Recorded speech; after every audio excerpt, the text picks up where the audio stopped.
നമസ്കാരം. ഹരിതസുന്ദരത്തിലേക്ക് എല്ലാ മാന്യപ്രേക്ഷകർക്കും സ്നേഹം നിറഞ്ഞ സ്വാഗതം. സംസ്ഥാനത്തെ ഏറ്റവും മികച്ച സ്വകാര്യ ഹൈടെക് ഡയറി ഫാം തേടിയാണ് ഇന്ന് ഹരിതസുന്ദരം യാത്ര പോകുന്നത്. ഗോക്കളമേച്ചും കളിച്ചും ചിരിച്ചുമൊക്കെ നടന്ന ആ പൂർവ്വകാലം ഇന്ന് ഓർമ്മയിലാകുന്നു. പകരം പൂർണ്ണമായും യന്ത്രവൽകൃത സംവിധാനത്തിലാണ് പൈക്കളുടെ പരിപാലനം. എങ്കിലും അവർ ആയാസരഹിതമായി നിൽക്കുന്നു, സുഖശീതളിമയാർന്ന അന്തരീക്ഷത്തിൽ നിൽക്കുന്നു, പാലാഴി ചുരത്തുന്നു. ആ പാൽ മോന്തുവാൻ ഒരു നാടാകെ ഒപ്പം നിൽക്കുന്നു. ചെങ്ങന്നൂർ തിരുവൻവണ്ടൂരുള്ള ശ്രീ അനിൽകുമാർ എന്ന കർഷകൻ്റെ ഈ ഫാമിന് അമ്പാടിയിൽ എന്നല്ലാതെ മറ്റെന്ത് പേരാണ് നൽകാനാവുക? അമ്പാടിയിൽ ഗോശാലയുടെ വിശേഷങ്ങൾ പകർത്തുവാൻ ഞങ്ങൾ ക്യാമറ മിഴി തുറക്കുന്നു. കാണാം ഹരിതം സുന്ദരം.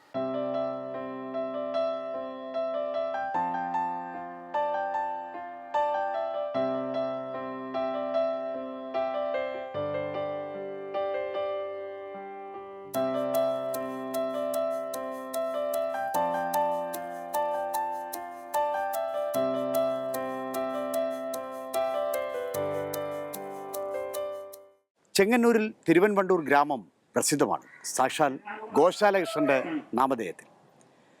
ഗോശാലകൃഷ്ണനെ അനുസ്മരിച്ചുകൊണ്ട് തന്നെയാണ് ദ്വാരകാതുല്യമായ സൗകര്യങ്ങളോടെ അനിൽ അമ്പാടിയിൽ ഗോശാല തുറന്നത്. ഒന്നും രണ്ടുമല്ല, 500ഓളം പൈക്കൾക്ക് അമ്പാടിയിൽ ഗോശാലയിൽ സ്ഥാനമുണ്ട്. അത് കണക്ക് കൂട്ടി തന്നെ ആകണം 10,000 ചതുരശ്ര അടി വിസ്തൃതിയിൽ വിശാലമായ കൂടാരം പൈക്കൾക്കായി നിർമ്മിച്ചത്. GI പൈപ്പുകളാൽ ഉയർന്ന് ഏതാണ്ട് 24 അടിയോളം പൊക്കത്തിൽ തന്നെയാണ് മേൽക്കൂര നിർമ്മിച്ചിരിക്കുന്നത്. അതുകൊണ്ട് തന്നെ വിശാലമായ വായു പ്രവാഹം തൊഴുത്തിൽ സജീവമാണ്. ട്രസ് വർക്കുകൾ ചെയ്ത ഫൈബർ കോട്ടഡ് ടിൻ ഷീറ്റുകൾ വെയിലിൻ്റെ വീറിനെ തടയും. അകത്ത വായുവിനെ പുറത്തേക്ക് തള്ളാനുള്ള എല്ലാ സൗകര്യങ്ങളും തൊഴുത്തിലുണ്ട് താനും. ഫൈബർ കോട്ടഡ് ടിൻ ഷീറ്റുകൾക്ക് താഴെ അല്പം വായു സ്ഥലം വിട്ട് ഓലമേഞ്ഞ ഒരു ട്രസ് വർക്ക് കൂടിയുണ്ട്. ഇതാകട്ടെ ചൂടിനെ പരമാവധി കടത്തിവിടില്ല എന്ന പ്രയോജനം കൂടി ചെയ്യുന്നുണ്ട്. ഏതാണ്ട് 270ഓളം പൈക്കൾ ചെറുതും വലുതുമായി ഇപ്പോൾ അമ്പാടിയിൽ ഗോശാലയിലുണ്ട്. പൈക്കൾക്ക് നിൽക്കാനായി ഉറച്ച കോൺക്രീറ്റ് തറകൾ തന്നെയാണ് അനിൽ തീർത്തത്. അവിടെ ആകട്ടെ കുളമ്പ് തേയാതെ ആടി ഉലഞ്ഞു നിൽക്കുവാൻ പ്രത്യേക റബ്ബർ മാറ്റ് സൗകര്യങ്ങളുണ്ട്. ഹൈടെക് ഫാമിൽ പൈക്കളെ കെട്ടിയിടുന്ന രീതി പതിവല്ല. പൈക്കൾക്ക് ഉലാത്താനായുള്ള പ്രത്യേക പാഡക്കുകൾ തന്നെ ഇവിടെ നിർമ്മിച്ചിട്ടുണ്ട്. സദാസമയവും കറങ്ങി നടക്കാം. രാത്രി കിടക്കാനായി പ്രത്യേക അറകളിൽ വന്ന് കയറാം. അവിടെ ആകട്ടെ റബ്ബർ മാറ്റ് വിരിച്ച മെത്തകൾ ഉണ്ട് താൻ. പൈക്കൾ ഇങ്ങനെ കറങ്ങി നടക്കുന്നതിനിടയിൽ ചില സൗകര്യങ്ങൾ കൂടി അവർ പ്രയോജനപ്പെടുത്തുന്നുണ്ട്. അങ്ങിങ്ങായി സ്ഥാപിച്ചിട്ടുള്ള വാട്ടർ ട്രഫുകളിൽ ശുദ്ധമായ കുടിവെള്ളം എപ്പോഴും നിറച്ചിരിക്കുന്നുണ്ട്. പൈക്കൾക്ക് മേനി ഉരുമാനും പുറം ചൊറിയാനുമായി പ്രത്യേക ബ്രഷുകൾ അങ്ങിങ്ങായി സ്ഥാപിച്ചിട്ടുണ്ട്. സ്വയം നിയന്ത്രിത ബ്രഷുകളാണിവ. പൈക്കൾ വന്ന് തട്ടുന്നതോടെ തന്നെ അവ കറങ്ങി തുടങ്ങും. മേനി സമൃദ്ധമായി ഉരുമി ആവശ്യമുള്ളവർക്ക് തിരിച്ചു പോകാനുള്ള സൗകര്യം കൂടി ഒരുക്കിയിട്ടുണ്ട്. ഏതാണ്ട് 6 അടി നീളത്തിൽ തന്നെയാണ് പൈക്കൾക്ക് നിൽക്കാനുള്ള ചില സൗകര്യങ്ങൾ ഒരുക്കിയിരിക്കുന്നത്. ഇതിൻ്റെ ഫലമായി ചാണകം കൃത്യമായി 6 അടിക്ക് തൊട്ട് പിന്നിലുള്ള ചാലിൽ തന്നെ വീഴും. വളം നീക്കാനുള്ള സൗകര്യമുണ്ട്. പൈക്കൾ സാധാസമയവും കറങ്ങി നടക്കുന്നതോടെ പൈക്കളെ കെട്ടിയിട്ടു എന്ന ഒരു ദ്രോഹം ഉണ്ടാകത്തില്ല. ഫലമോ ഉയർന്ന പാലുൽപാദനം ഉണ്ടാകുകയും ചെയ്യും. പൈക്കൾ വന്നതാകട്ടെ ബാംഗ്ലൂരിൽ നിന്നും കൃഷ്ണഗിരിയിൽ നിന്നും മറ്റുമാണ്. പ്രസിദ്ധരായ ഹോൾസ്റ്റൈൻ ഫ്രീസിയൻ പശുക്കളെ തന്നെയാണ് അനിൽ അമ്പാടിയിൽ ഗോശാലയ്ക്ക് വേണ്ടി തിരഞ്ഞെടുത്തത്. ഹോൾസ്റ്റൈൻ ഫ്രീസിയൻ നമുക്കറിയാം വർഷത്തിൽ 300ഓളം ദിവസം സമൃദ്ധമായി പാൽ ചുരത്തുന്ന പൈക്കളാണ്. പാൽക്കൊഴുപ്പ് അല്പം കുറയുമെങ്കിലും അളവിൽ ഒട്ടും വ്യത്യാസം വരുന്നില്ല. അപൂർവമായി ജേഴ്സി ഇനത്തിൽപ്പെട്ട പൈക്കൾ ഉണ്ട് താൻ. പൈക്കൾക്ക് മറ്റു ചില സൗകര്യങ്ങൾ കൂടി തൊഴുത്തിൽ ഒരുക്കിയിട്ടുണ്ട്. വലിയ വായുപ്രവാഹം സാധ്യമാകത്തക്ക വിധത്തിൽ ഡയറി ഫാനുകൾ, വിശാലമായ ഫാനുകൾ ഒരറ്റത്തു നിന്നും മറ്റേ അറ്റത്ത് വരെ വായുപ്രവാഹം നിയന്ത്രിച്ചു നിർത്തുന്നുണ്ട്. അതുപോലെ തന്നെ രാത്രിയിൽ പ്രകാശം നല്ല രീതിയിൽ ലഭിക്കുവാനായി മൊത്തം LED ബൾബുകളുടെ സാന്നിധ്യം തന്നെയാണ് ഒരുക്കിയിരിക്കുന്നത്. പൈക്കൾക്ക് യഥേഷ്ടം നിൽക്കാനും വെള്ളം കുടിക്കാനുമുള്ള എല്ലാ സൗകര്യങ്ങളും ഏർപ്പെടുത്തിയിരിക്കുന്നു. ഷെഡുകൾ ചില പ്രത്യേക തിരിവുകൾ ഏർപ്പെടുത്തിയിട്ടുണ്ട്. B1, B2, B3 എന്നിങ്ങനെ B6 വരെയുള്ള തൊഴുത്ത് സംവിധാനത്തിൽ പൈക്കളുടെ പ്രായമനുസരിച്ചും അതോടൊപ്പം തന്നെ കറവ പ്രായമനുസരിച്ചും സ്ഥാനം ഒരുക്കിയിരിക്കുന്നു. കിടാങ്ങൾക്കായി പിറന്നു വീഴുന്ന കിടാങ്ങൾ മുതൽ 18 മാസം വരെയുള്ള കിടാരികൾക്ക് വരെ പ്രത്യേക സൗകര്യം ഒരുക്കിയിരിക്കുന്നു എന്നുള്ളതാണ് ഈ ഗോശാലയുടെ ഈ ഹൈടെക് ഫാമിൻ്റെ പ്രധാനപ്പെട്ട മേന്മയായി കാണേണ്ടത്. കിടാങ്ങൾക്കായി 3 മാസം വരെയുള്ള കിടാങ്ങൾക്കായി പ്രത്യേക സൗകര്യം, 3 മുതൽ 6 മാസം വരെയുള്ള കിടാങ്ങൾക്കായി പ്രത്യേക സൗകര്യം, തുടർന്ന് കിടാരികൾ ആകുന്നതുവരെ അവയെ കൃത്രിമ ബീജാദാനം ചെയ്ത് ചെന പിടിപ്പിക്കുന്ന സമയം വരെ നിൽക്കുവാനായിട്ടുള്ള പ്രത്യേക ഷെഡുകൾ ഇവിടെ ക്രമീകരിച്ചു. ഇനിയാണ് കാര്യം. തീറ്റയിലും ചില പ്രത്യേകതകൾ ഉൾക്കൊള്ളുവാനായി അനിൽ അമ്പാടിയിൽ ഗോശാലയിൽ ശ്രമിച്ചിട്ടുണ്ട്. TMR എന്ന പ്രത്യേക ഹൈടെക് സംവിധാനം തന്നെയാണ് തീറ്റയ്ക്കായി ഏർപ്പെടുത്തിയിരിക്കുന്നത്. ഓരോ പൈക്കൾക്കും എത്ര തീറ്റ വേണം എന്ന് കണ്ടുപിടിക്കുവാനുള്ള സൗകര്യവും ഉണ്ട് എന്നുള്ളതാണ് ഹൈടെക് ഫാമിൻ്റെ പ്രത്യേകത. പൈക്കളുടെ കാലുകളിൽ പ്രത്യേക ട്രാൻസ്പോണ്ടർ ഘടിപ്പിച്ചിരിക്കുകയാണ്. ഈ ട്രാൻസ്പോണ്ടറിനുള്ളിലുള്ള ചിപ്പ് മുഖേനയാണ് പൈക്കളെ പെട്ടെന്ന് തിരിച്ചറിയുക. ഇത് പ്രത്യേക ആൻറ്റിന വഴി കമ്പ്യൂട്ടർ സംവിധാനവുമായി ബന്ധപ്പെടുത്തുന്നതോടെ പൈക്കൾ ഏതാണെന്നും പൈക്കളുടെ ശരീരഭാരം എത്രയാണെന്നും എത്ര അളവിൽ തീറ്റ ആവശ്യമുണ്ടെന്നും പൈക്കളുടെ സ്വാഭാവിക ചലനങ്ങൾ എത്രയാണെന്നും ഒക്കെ നേരത്തെ മനസ്സിലാക്കപ്പെടും. ഇതിൽ എന്തെങ്കിലും വ്യത്യാസം സംഭവിച്ചാൽ അത് കമ്പ്യൂട്ടറിൽ കാണിക്കും. തുടർന്ന് ആ പൈക്കളെ പ്രത്യേക പരിശോധന നടത്താൻ കഴിയും എന്നുള്ള സൗകര്യമാണ് ഈ ട്രാൻസ്പോണ്ടർ ചിപ്പ് ആൻറ്റിന കമ്പ്യൂട്ടർ സൗകര്യം. TMR എന്ന പ്രത്യേക സംവിധാനം വരുന്നതോടുകൂടി പൈക്കളുടെ പാലളവനുസരിച്ച് തീറ്റ നൽകാൻ കഴിയും. അത് കമ്പ്യൂട്ടറാൽ നിയന്ത്രിതമാണ് എന്ന പ്രത്യേകത കൂടിയുണ്ട്. ഇനി TMR എന്താണെന്ന് നോക്കാം. വലിയ വാഗണുകളിലാണ് TMR എത്തുന്നത്. പ്രത്യേക ആഹാര മിശ്രിതങ്ങളാണ് TMRൽ എത്തുന്നത്. അതിലാകട്ടെ ചോളത്തിൻ്റെ കൂമ്പ്, ധാതുലവണ മിശ്രിതം, ഉപ്പ്, പിണ്ണാക്ക്, അരിത്തവിട് എന്നിങ്ങനെ പൈക്കൾക്ക് വേണ്ട പോഷക സമൃദ്ധമായ മിക്ക ഘടകങ്ങളും ഉണ്ട് താനും. ഇവയെ നന്നായി മിക്സ് ചെയ്ത് പൈക്കൾക്ക് ആവശ്യമുള്ള അളവിൽ നൽകുക എന്നതാണ് TMR വാഗൻ്റെ പ്രത്യേകത. അവ പൈക്കളുടെ മുന്നിൽ വന്ന് നിൽക്കും. പാലളവനുസരിച്ച് നേരത്തെ രേഖപ്പെടുത്തിയതനുസരിച്ച് തീറ്റ പൈക്കളുടെ മുന്നിലേക്ക് തട്ടിക്കൊടുക്കുകയാണ് രീതി. അതുകൊണ്ട് തന്നെ പൈക്കൾക്ക് യഥേഷ്ടം തീറ്റ കൃത്യമായ അളവിൽ ഉള്ളിൽ എത്തിക്കാനാവും. അത് പൈക്കൾ ഒരു ഫാക്ടറിയാണ് എന്നുള്ള സൂചന നൽകിയാൽ ആ ഫാക്ടറിയിൽ നിന്ന് കൃത്യമായ ഉൽപ്പാദനം പുറത്ത് കിട്ടുകയും ചെയ്യും.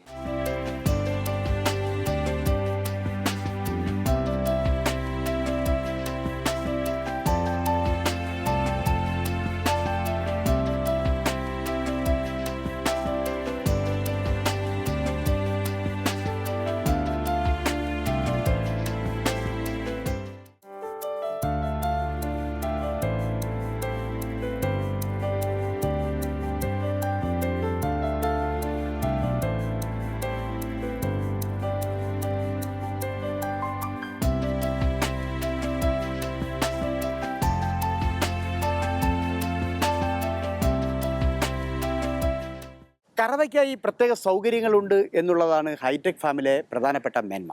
ഇതിനായി പ്രത്യേക മിൽക്കിംഗ് പാർലറുകൾ തന്നെ സജ്ജീകരിച്ചിട്ടുണ്ട്. കറവയ്ക്കായി അധികം ജീവനക്കാരില്ല, അധികം നോട്ടക്കാരില്ല എന്നുള്ളത് മിൽക്കിംഗ് പാർലറിൻ്റെ ആധുനിക സജ്ജീകരണങ്ങളുടെ മേന്മ തന്നെയാണ്.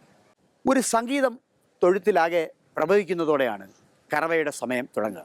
ഇത് പ്രഭാതത്തിൽ 4 മണിക്കും സായാഹ്നത്തിൽ 4 മണിക്കുമാണ്. പ്രഭാതത്തിൽ തന്നെ കറവ തുടങ്ങുന്നതോടെ പൈക്കൾ സംഗീതം ആസ്വദിച്ച് മുന്നോട്ട് നീങ്ങുന്ന പൈക്കൾക്ക് കൃത്യമായി നടന്നു പോകാനുള്ള പാതകൾ. ഈ പാതകളിൽ വരുന്നതോടെ ജലകണങ്ങൾ അവയുടെ പുറത്തേക്ക് സ്പ്രേ ചെയ്യുകയായി.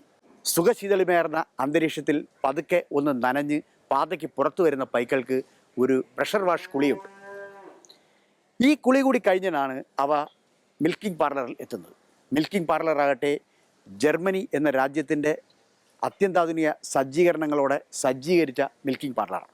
ഇരുവശത്തുമായി 12 പൈക്കൾ നിൽക്കുവാനുള്ള സൗകര്യം ഈ മിൽക്കിംഗ് പാർലറിനുണ്ട്. ഹെറിംഗ് ബോൺ മിൽക്കിംഗ് പാർലർ എന്ന് ആധുനിക ശാസ്ത്ര സംജ്ഞയിൽ പറയുന്ന ഈ മിൽക്കിംഗ് പാർലറിൽ മീൻമുള്ളിൻ്റെ ആകൃതിയിലുള്ള ഘടനയാണുള്ളത്. ഒരു ഭാഗത്ത് 6 പൈക്കൾ, മറുഭാഗത്ത് 6 പൈക്കൾ എന്നിങ്ങനെ യഥേഷ്ടം നിൽക്കാം. പൈക്കൾ നിന്ന് കഴിഞ്ഞാൽ ഉടൻ തന്നെ തൊട്ടടുത്തുള്ള മോണിറ്ററിൽ പൈക്കളുടെ നമ്പർ തെളിയുകയായി. ഇന്നതാണ് പശു, ഇതാണ് പശു എന്ന് അവിടെ നിൽക്കുന്ന ആർക്കും മനസ്സിലാക്കാൻ കഴിയുന്ന രീതിയിലേക്ക് മോണിറ്ററിൽ ചിഹ്നം തെളിയുകയായി.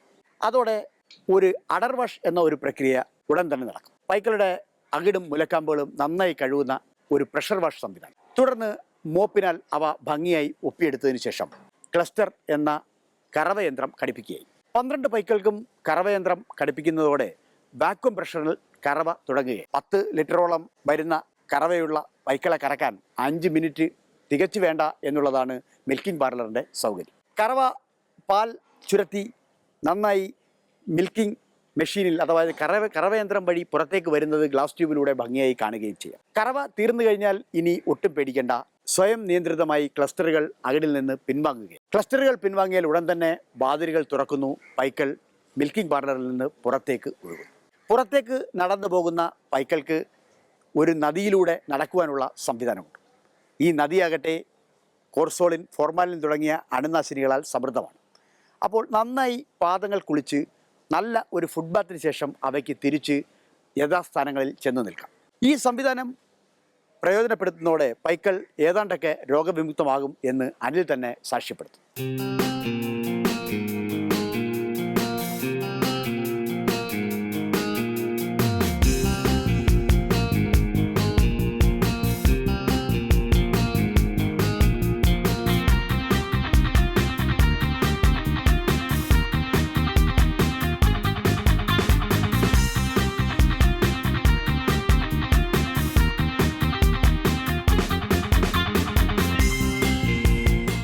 അമ്പാടിയിൽ ഗോശാലയുടെ നായകൻ ശ്രീ അനിൽകുമാർ നമ്മോടൊപ്പം ഉണ്ട്. അദ്ദേഹം ഹരിതസുന്ദരവുമായി വിശേഷങ്ങൾ പങ്കുവയ്ക്കുന്നു. നമസ്കാരം അനിൽ. നമസ്കാരം. അല്ല, ഈ സംസ്ഥാനത്തെ ഏറ്റവും മികച്ച ഒരു സ്വകാര്യ ഹൈടെക് ഡയറി ഫാം അനിലിൻ്റെ ഉടമസ്ഥയിലാണ്. എന്ത് തോന്നുന്നു? അഭിമാനമുണ്ടോ? തീർച്ചയായിട്ടും 100%. എൻ്റെ ജീവിതത്തിലെ ഏറ്റവും വലിയൊരു സ്വപ്നമായിരുന്നു. ഈ ഒരുപക്ഷെ സംസ്ഥാന സർക്കാരിന് പോലും നടപ്പിലാക്കാൻ കഴിയാത്ത രീതിയിൽ പല വിദേശ രാജ്യങ്ങൾ സന്ദർശിച്ച്, പല മറ്റു നാടുകൾ സന്ദർശിച്ച് പുതിയ കാർഷിക പരിഷ്കാരങ്ങൾ കൊണ്ടുവരുന്നതിൽ അനിൽ വളരെ ശ്രദ്ധിച്ചിട്ടുണ്ട്. എന്തായിരുന്നു അതിൽ ആ അനുഭവങ്ങൾ നമ്മുടെ പ്രേക്ഷകർക്ക് വേണ്ടി വിശദീകരിക്കും? ഇനിയും മുന്നോട്ടുള്ള കാര്യങ്ങളെന്ന് പറയുമ്പോൾ എല്ലാം ഹൈടെക് ലെവലിലോട്ട് പോയെങ്കിൽ മാത്രമേ നമുക്ക് കൊണ്ടുപോകാൻ പറ്റത്തുള്ളൂ. അപ്പോൾ അങ്ങനെ ചിന്തിച്ചപ്പം ഈ ഡയറി ഫാം മുന്നോട്ട് നടത്തിക്കൊണ്ട് പോകണമെങ്കിൽ ഹൈടെക് തന്നെ വേണം. കാരണം അതിൻ്റെ ഇപ്പം ഞങ്ങളിവിടെ ചെയ്യുന്നതെന്ന് പറയുന്നത്, ഇവിടെ ഞങ്ങളുടെ ഫാം എന്ന് പറയുന്നത് ഫ്രീ സ്റ്റോൾ ഫാമിംഗ് ആണ്. കാരണം പശുക്കളെ കെട്ടിയിടുന്നില്ല, പശുക്കളെ ഫ്രീ ആയിട്ട് വിട്ടിരിക്കുന്നു. അപ്പോൾ അതിന് ഇഷ്ടമുള്ള സമയത്ത് ഫുഡ് കഴിക്കാനും ഇഷ്ടമുള്ള സമയത്ത് വെള്ളം കുടിക്കാനും, കറക്കേണ്ട സമയത്ത് പശു തനിയെ മിൽക്കിംഗ് പാർലറിൽ വരുന്നു. വന്നു കഴിഞ്ഞാൽ ഈ പശുക്കളുടെ ദേഹത്ത് നമ്മൾ ചിപ്പ് പിടിപ്പിച്ചിട്ടുണ്ട്. ആ ചിപ്പ് പിടിപ്പിച്ചിരിക്കുന്നതുകൊണ്ട് കമ്പ്യൂട്ടറുമായിട്ട് കണക്ട് ചെയ്തിരിക്കുന്നതുകൊണ്ട് കംപ്ലീറ്റ് പശുവിൻ്റെ ഡാറ്റ അപ്പോൾ കമ്പ്യൂട്ടർ എൻ്റർ ആകുന്നു. അതുപോലെ തന്നെ ഈ കറക്കുക എന്ന് പറയുന്നത് മിൽക്കിംഗ് പാർലറിനകത്ത് വന്നാൽ നമുക്ക് നല്ല വൃത്തിയായിട്ട് അകിട് കഴുകി തുടച്ച് നല്ല വൃത്തിയുള്ള പാല് കറന്നെടുക്കാൻ പറ്റും. ഇനി 1000 പശു ഉണ്ടെങ്കിലും ഒരാളെ കൊണ്ട് കറക്കാൻ പറ്റും. അപ്പോൾ അത് ആ ഹൈടെക്കിൻ്റെ ഒരു വലിയൊരു പ്രത്യേകതയാണ്. ഈ അനിൽ ഇപ്പോൾ തിരുവൻപണ്ടൂർ എന്ന് പറയുന്ന, അല്ലെങ്കിൽ നന്നാടെന്ന് പറയുന്ന ഈ ഒരു കൊച്ചു സ്ഥലത്ത്, ഈ ഒരു ഗ്രാമത്തിലെ മുഴുവൻ ആളുകളുടെയും വിശ്വാസം അനിലിൻ്റെ ഈ ഫാം നേടിയിരിക്കുകയാണ്. അപ്പോൾ അവരൊക്കെ അനിലിൻ്റെ പടിപടിയായിട്ട് വളർച്ച കണ്ടവരാണ്. എന്താണ് അവരിപ്പോൾ ഈ ഫാമിനെ കുറിച്ചുള്ള അവരുടെ ഒരു കരുതൽ എന്താണ്? എന്നെ സംബന്ധിച്ചിടത്തോളം എല്ലാവരും, നാട്ടുകാരും ഡിപ്പാർട്ട്മെൻറ്റും അതുപോലെ ഇപ്പോൾ എൻ്റെ സ്റ്റാഫ്, ശരിക്കും ഞങ്ങളെല്ലാവരും ഒരു ഒന്നിച്ചുള്ളൊരു പ്രവർത്തനമാണ്. അതാണ് അതിൻ്റെ ആ ഒരു വിജയം എന്ന് പറയുന്നത്. എല്ലാവരും നല്ല സഹകരണം, എല്ലാവർക്കും നല്ല അഭിമാനത്തോട് പറയാൻ പറ്റുന്ന ഒരു കാര്യമാണ്. വലിയൊരു ഹൈടെക് ഫാം സൃഷ്ടിക്കുക എന്ന് പറഞ്ഞാൽ അതിന് പിന്നിൽ നല്ലൊരു മുതൽ മുടക്കുണ്ട്. അപ്പോൾ ആ ഒരു മുതൽ മുടക്ക് അനിലിന് തിരിച്ചു കിട്ടി, അത് ലാഭത്തിലേക്ക് പോയിക്കൊണ്ടിരിക്കുന്നു. ഈ മാതൃക മറ്റ് സംരംഭകർക്ക് സ്വീകരിക്കാവുന്നതാണോ? തീർച്ചയായിട്ടും. കാരണം നമ്മൾ ഏതൊരു തൊഴിൽ പോലെയും നല്ല രീതിയിൽ നടത്തിക്കൊണ്ട് പോകാൻ പറ്റുന്ന ഒരു മേഖലയാണ് ഈ ഫാം, അല്ലെങ്കിൽ ഡയറി ഫാം എന്ന് പറയുന്നത്. പിന്നെ എന്നെ സംബന്ധിച്ചിടത്തോളം ഞാൻ ഇത് ഇന്നലെ തുടങ്ങിയതല്ല, 10 വർഷമായി. 2006 ഞാൻ 2 പശുക്കളുമായിട്ട് തുടങ്ങിയതാണ്. അത് ഞാൻ കുറേശ്ശെ കൂട്ടി കൊണ്ടുവന്ന് അപ്പോൾ ശരിക്കും പഠിച്ച് ആണ് ഞാൻ ചെയ്തത്. കാരണം അതുകൊണ്ട് ഈ എല്ലാ കാര്യത്തിലും എൻ്റേതായിട്ടുള്ള എൻ്റെ ഐഡിയകളാണ് ഇതെല്ലാം അതിനകത്ത് വന്നിരിക്കുന്നത്. അപ്പം അത് നമ്മളൊരു ബിസിനസ് ചെയ്യുമ്പം ആ ബിസിനസ് എങ്ങനെ ചെയ്യുന്നു, ആ കിട്ടുന്ന ഉൽപ്പന്നം നമ്മൾ എങ്ങനെ മാർക്കറ്റ് ചെയ്യുന്നു, അതാണ് അതിൻ്റെ വിജയം എന്ന് പറയുന്നത്. അനിൽ ഈ പാല് ഫാമിൽ നിന്നുള്ള ഫ്രഷ് മിൽക്കായിട്ട് മാർക്കറ്റ് ചെയ്യുന്നുണ്ട്. അതോടൊപ്പം തന്നെ പാല് കവറുകളിലാക്കി മാർക്കറ്റ് ചെയ്യുന്നുണ്ട്. അപ്പോൾ ഈ ഒരു മാർക്കറ്റിംഗ് ശൃംഖല പിടിച്ചെടുക്കാൻ വേണ്ടി അനിൽ എന്തൊക്കെ കാര്യങ്ങളാണ് ചെയ്തത്? ഞാൻ 2006 ഈ തുടങ്ങുന്ന സമയത്ത് അന്ന് 13 രൂപയാണ് 1 ലിറ്റർ പാലിന് വില. അന്ന് വെളിയിൽ 16 രൂപ കിട്ടുമായിരുന്നു. അന്ന് ഞാൻ തന്നെ ഈ കറക്കുന്ന പാല് അന്ന് എനിക്കൊരു ജീപ്പുണ്ട്, അതേൽ ഞാൻ തിരുവല്ലയിലെ പിന്നെ ആര്യാസിലും അങ്ങനെയുള്ള ഹോട്ടലിലൊക്കെ കൊടുത്ത് അങ്ങനെ അന്ന് മുതലേ ഞാനിത് മാർക്കറ്റ് ചെയ്തു. അങ്ങനെ ആ ഒരു രീതി. അപ്പോൾ അതുകൊണ്ട് ഇപ്പം പാലുണ്ട്, തൈരുണ്ട്, നെയ്യുണ്ട്, വെണ്ണയുണ്ട്. അങ്ങനെ അപ്പം നമുക്ക് പാല് മാത്രമല്ല, കാരണം ഒരു ലിറ്റർ പാല് അതിൻ്റെ ഉൽപ്പന്നങ്ങളാക്കി മാറ്റുമ്പോൾ ആ പാലിന് നമ്മളിപ്പോൾ മാർക്കറ്റിൽ കിട്ടുന്ന വിലയിൽ ഇരട്ടി കിട്ടുന്ന ഒരു രീതിയിൽ നമുക്ക് ചെയ്യാൻ പറ്റും.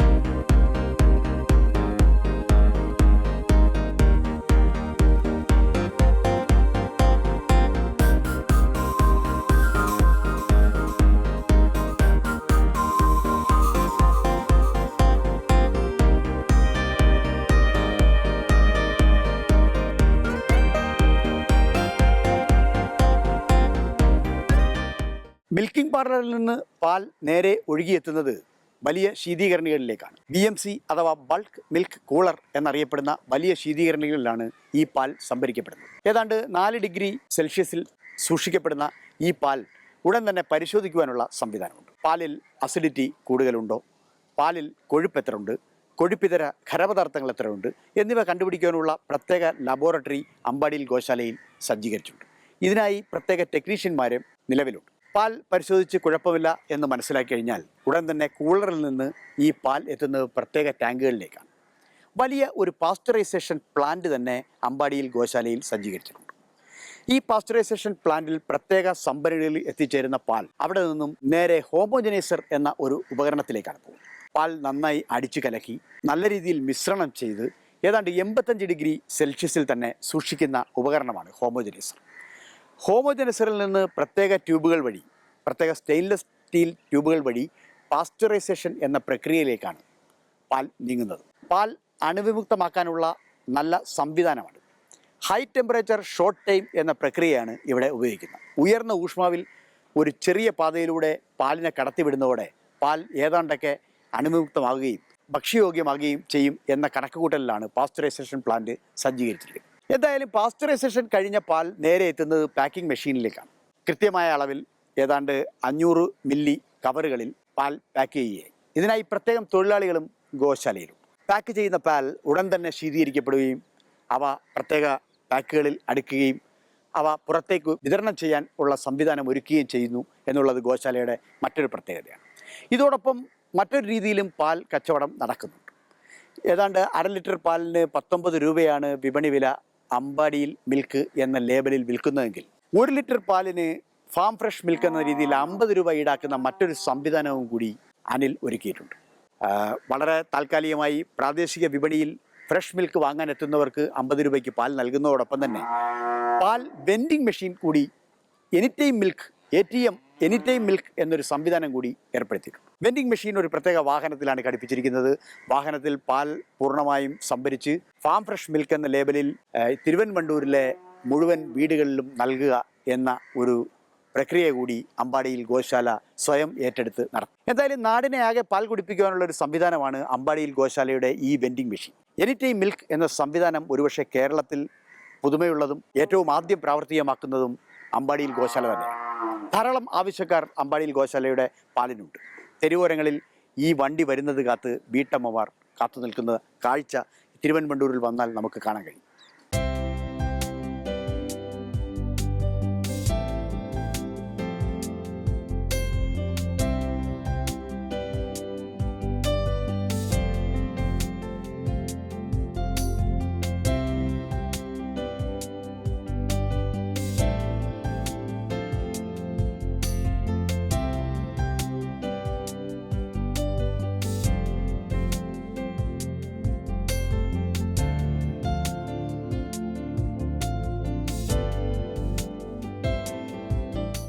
ഇപ്പോൾ അനിലിൻ്റെ ഈ പ്രവർത്തനങ്ങളൊക്കെ മാതൃകയായിട്ട് സ്വീകരിച്ച് ഈ രംഗത്തേക്ക് ഒരാൾ കടന്നു വന്നാൽ അയാൾ നേരിടാൻ പോകുന്ന ഏറ്റവും പ്രധാനപ്പെട്ട ഒരു വെല്ലുവിളി എന്താ? ഈ ഡോക്ടർ ഇപ്പോൾ ഒത്തിരി പേര് ഇത് കാണാൻ വരുന്നുണ്ട്, ഡെയിലി വരുന്നുണ്ട്.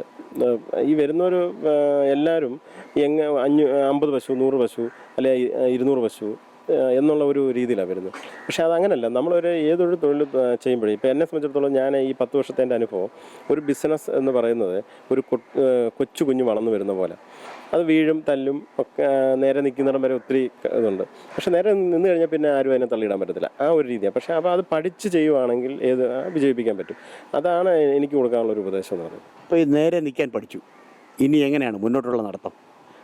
ശരിക്കും പറഞ്ഞാൽ ഇനിയിപ്പോൾ ഞങ്ങളിപ്പോൾ ഇതിപ്പോൾ 500 എണ്ണത്തിൻ്റെയാണ് ഞങ്ങളുടെ ഈ പ്രോജക്റ്റ്. അത് 1000 ആക്കുക എന്നുള്ളതാണ്. 1000 ആക്കിക്കൊണ്ട് മാക്സിമം പാൽ ഉൽപ്പാദിപ്പിക്കാൻ എത്രത്തോളം പറ്റുമോ അത്രത്തോളം ഉൽപ്പാദിപ്പിച്ച് ചെയ്യുക എന്നുള്ളതാണ്. ഇതുമായിട്ട് ബന്ധപ്പെട്ട അനിലിന് ചില മാതൃകകളുണ്ടാവും. അതായത് ഇന്ന സംസ്ഥാനത്ത് അല്ലെങ്കിൽ ഇന്ന രാജ്യത്തിൻ്റെ ഈ ഫാമാണ് എൻ്റെ ഒരു മാതൃക എന്ന് പറയാൻ പറ്റുന്ന ഒരു കേന്ദ്രമുണ്ടോ?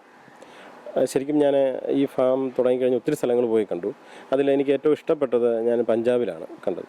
കാരണം ഇത്രയും ഭംഗിയായിട്ട് പശുക്കളെ വളർത്തുന്നത്. കാരണം അവിടുത്തെ ഒരു പ്രത്യേകത എന്ന് പറയുന്നത് സെക്സ്ഡ് സെമൻ ആണ് അവർ കുത്തിവെക്കുന്നത്.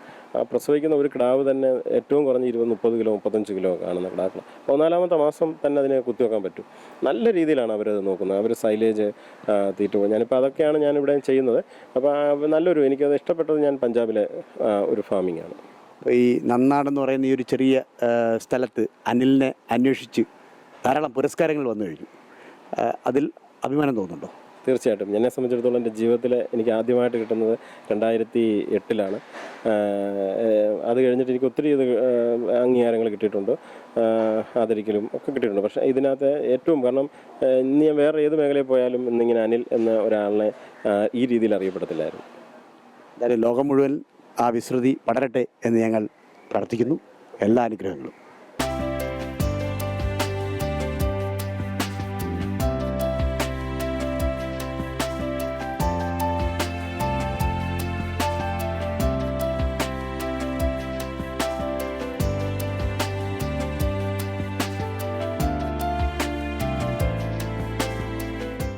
സമൃദ്ധസുന്ദരമായ പച്ചപ്പ്, അതിൽ സ്വപ്നഹാര വിഭൂഷിതയായി നിൽക്കുന്ന പൈക്കൾ, പാലാഴിയിൽ ആറാടി നിൽക്കുന്ന ഈ കാഴ്ച കാണാൻ നിങ്ങളും വരിക.